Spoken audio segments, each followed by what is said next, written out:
అదే RTV app వార్తల్ని క్షణాల్లో చదివే అవకాశం ఉంటుంది. ఒక న్యూస్ పేపర్, ఒక టెలివిజన్ ఛానల్ మీ చేతుల్లో ఎప్పుడు ఉంటాయి. ఒక్క నిమిషం. నా పేరు నరేష్ శ్రీనివాస్. మా సీతారాంపురం. మా అమ్మ నాన్న మాకు ప్లాట్ రిజిస్ట్రేషన్ క్లియర్ చేస్తున్నారు. 2 భాగాలు చేసి మాకు రిజిస్ట్రేషన్ చేస్తున్నారు. దాని కొరకై మేము ఇక్కడ నరేష్ని కాంటాక్ట్ అవ్వడం జరిగింది. నరేష్ వచ్చేసి వచ్చాడు. మేడం వచ్చేసి కంపల్సరీ ప్లాట్ 20,000 చొప్పున డిమాండ్ చేశారు. మేడం మా పరిస్థితి బాగాలేదు, మేమే గిఫ్ట్ చేసుకుంటున్నాం, మా అమ్మ అడిగాము. మేడం కన్విన్స్ కాలేదు. మేము మాకు ఇబ్బంది అయి తిరిగి వచ్చేసి రిసీవ్ వాడిని కాంటాక్ట్ అయ్యాము. ఒక్క నిమిషం. నా పేరు నరేష్ శ్రీనివాస్. మా సీతారాంపురం. మా అమ్మ నాన్న మాకు ప్లాట్ రిజిస్ట్రేషన్ క్లియర్ చేస్తున్నారు. 2 భాగాలు చేసి మాకు రిజిస్ట్రేషన్ చేస్తున్నారు. దాని కొరకై మేము ఇక్కడ నరేష్ని కాంటాక్ట్ అవ్వడం జరిగింది. నరేష్ వచ్చేసి వచ్చాడు. మేడం వచ్చేసి కంపల్సరీ ప్లాట్ 20,000 చొప్పున డిమాండ్ చేశారు.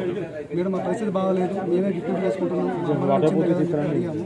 మేడం కన్విన్స్ కాలేదు. మేము మాకు ఇబ్బంది అయి తిరిగి వచ్చేసి రిసీవ్ వాడిని కాంటాక్ట్ అయ్యాము. మీడియా అందరికీ నమస్కారం. సీతారాంపూర్ గ్రామానికి చెందిన లడే రాజేశ్వరరావు వారి ఇరువురు దంపతులు వారి కుమారులైనటువంటి శ్రీనివాస్ మరియు శ్రీకాంత్ లకు వారికి ఉన్నటువంటి భూమిని 2 భాగాలుగా చేసి 2 కొడుకులకు సమానంగా పంచుట కొరకు గిఫ్ట్ రిజిస్ట్రేషన్ కొరకు పరకాల సబ్ రిజిస్టర్ ఆఫీస్కి జూలై మొదటి వారంలో వచ్చారు. స్లాట్ బుక్ చేసుకున్నారు. తర్వాత రిజిస్ట్రేషన్ గురించి రాగా ఇక్కడ ఉన్నటువంటి డాక్యుమెంట్ రైటర్ బొట్ల నరేష్ ఎస్ఆర్ఓ గారిని కల్పించాడు. ఎస్ఆర్ఓ గారు అవి 4 భాగాలుగా రిజిస్టర్ చేయుట కొరకు ఒక భాగానికి 20,000 చొప్పున టోటల్గా 80,000 రూపాయలు డిమాండ్ చేసిండ్రు.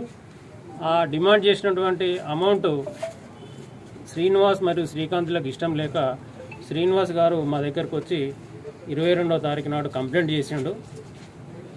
అయితే వారు డిమాండ్ చేసిన ప్రకారంగా ఈరోజు స్లాట్ బుక్ అయినందున ఈరోజు రిజిస్ట్రేషన్ చేసి డబ్బులు తీసుకొని చూడగా మేము ఈ బొట్ల నరేష్ని పట్టుకున్నాము. అలాగే అతన్ని విచారించగా సునీత ఎస్ఆర్ఓ గారు సూచనల మేరకే నేను తీసుకున్నా అన్నట్లుగా అతను వివరించాడు. అలాగే సునీత గారి దగ్గరికి కూడా ఈ నరేష్ని తీసుకుని వెళ్ళి కన్ఫ్రంటేషన్ చేయగా అతను తీసుకున్నట్లుగా ఆమె కూడా ఒప్పుకుంది. ఈ 80,000 రూపాయలను బొట్ల నరేష్ గారి వద్ద నుంచి మేము రికవరీ చేసినాము. వీరి ఇరువురిని కూడా మేము అరెస్ట్ చేసి రేపు ఏసీబీ కోర్టు వరంగల్లో ప్రొడ్యూస్ చేస్తాము. అలాగే అందరికీ విజ్ఞప్తి ఏంటంటే ప్రభుత్వ ఉద్యోగులు ఎవరైనా కూడా మీ పని గురించి లంచం డిమాండ్ చేస్తే మా టోల్ ఫ్రీ నంబర్ 1064 కాల్ చేయాలని మనవి. మరిన్ని వీడియోస్ కోసం ఛానల్ ని సబ్స్క్రైబ్ చేయండి. లేటెస్ట్ అప్డేట్స్ కోసం వాట్సాప్ ఛానల్ ని ఫాలో చేయండి. అండ్ లింక్ డిస్క్రిప్షన్ లో ఉంది.